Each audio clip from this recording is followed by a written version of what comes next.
Later this year, the world will await the results of a controversial operation. In the hope of living a normal life, Valery Spiridonov will be the first patient to have his head transplanted in a new body. Now that is interesting, but the question here is, are we transferring Valery's mind and soul by transferring his brain? Is the mind transferable in the first place? Does it reside in the brain, or is it a separate entity not confined in that physical existence? All such questions and more intriguing ones have puzzled philosophers for centuries now under what is known as the mind-body problem. The mind-body problem simply tries to answer the question of what is the relationship between the mind and the body, the mental realm and the physical realm. What is the means by which our thoughts, beliefs, pains and emotions are connected to our bodies, neurons and molecules? In response to such a dilemma, two main philosophical schools arose, dualism and physicalism. On one hand, dualists believe that the nature of the mind is non-physical, that its existence is not restricted to that of the physical body. One of the major dualists was Plato. He believed that intellect, the main function of the mind, is as immaterial as the forms, and that the imprisoned soul strives to escape its body.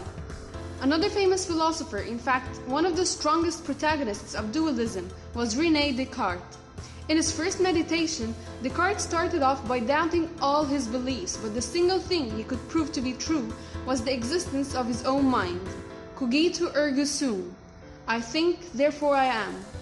He could not, however, prove his existence as a physical body, and since this means that his mind and body have different properties, it logically follows that they must indeed be two different entities.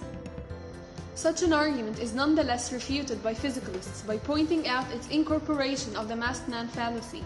Let's take your friend Adam as an example.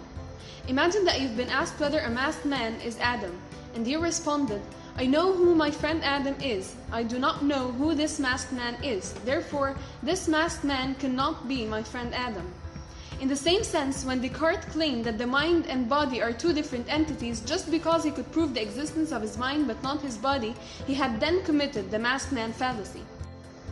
On the other hand, we have the physicalists, who believe that the physical laws are capable of explaining everything in the entire universe, and that is including the human mind. Physicalists' main argument is called the argument from causal closure. It is based on three premises. The first is the causal closure of physics, which holds that nothing immaterial can have any causal efficacy upon the material world. The second is that conscious mental events result in physical effects, like when you decide to push in the pool your friend who has been standing there shaking for over an hour.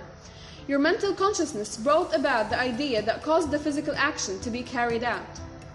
The third is the exclusion principle, which states that if one event A causes another event C, then there cannot exist a third event B that causes C unless B supervenes on A.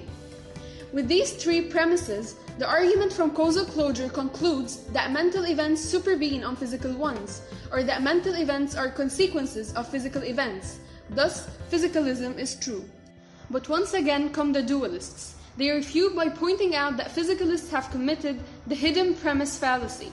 They've begged the question by hiding a premise in their argument that is indistinguishable from their conclusion, and yet necessary for the argument to be sound. This hidden premise states that all efficacious states and causes are in fact physical, and this is indeed required because the closure of physics only entails that in the absence of non-physical influences, prior physical events and the physical laws bring about subsequent physical events, but it does not make any reference to cases when immaterial causes exist. Nevertheless, physicalists may further defend their argument by claiming that the closure of physics, along with the exclusion principle, suffice to ensure the supervenience of all causes on physical ones. Despite the huge efforts exerted by both dualists and physicalists to back up and defend their claims, and with all the attention philosophers have devoted to the mind-body problem over the years, it still remains nowhere near to being solved. So, will our Valery be the same old person he was before? Will he live with a new mind along with his new acquired body? Well, that would depend on which school you choose to follow.